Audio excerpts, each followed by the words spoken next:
Welcome to Globe 10.0. Tony Massarotti, Chad Finn. If you're going to defend the Albert Haynesworth pickup, then please don't criticize the Jets for picking up Plaxico Burress. Who's going to have a better year, Plaxico or Ochocinco? I think Ochocinco is a much better player at this point. People coming in who expect him to be what Randy Moss in 2007, I think there are a few of them out there, they're going to be disappointed. He's not the player he was at his peak in Cincinnati.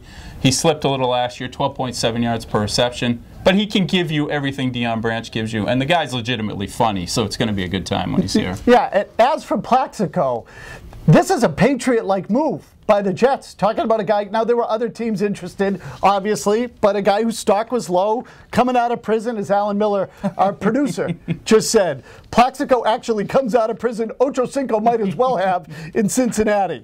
But does Plaxico have the capacity to help them?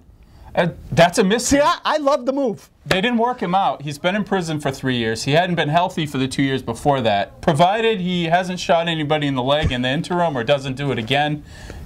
He's a 6'5" wide receiver who we know what he does. People around here know what Burress does, so it's a good gamble. And I don't think there's any question now. These two teams are, this is an arms race now. They are very much gearing for one another. Part of the reason the Patriots have to fortify that defensive interior with a guy like Haynesworth is because the Jets have run on them the last couple of years. Yeah. And part of the reason the Patriots have to, and for that matter, they went out and got Plaxico, obviously. Part of the reason the Patriots have to go out and get Ochocinco is because the Jets have Darrelle Revis, and they completely shut them down in that playoff game. Yeah, the more options, the better for the Patriots' passing game last year. I mean, now, after what you saw last year where Brady's looking around, nobody is open, Johnson's another option there. I think having a healthy Aaron Hernandez is a huge thing there, too. I don't think him as a tight end. I think him as their big wide receiver. So there's more options in the Patriots' passing game than there were last year in the postseason. The only way this would have gotten more interesting is if Nnamdi Asomugha had also ended up with the Jets. But as it turns out, everybody's coming into the AFC East. It's going to be a fabulous football season.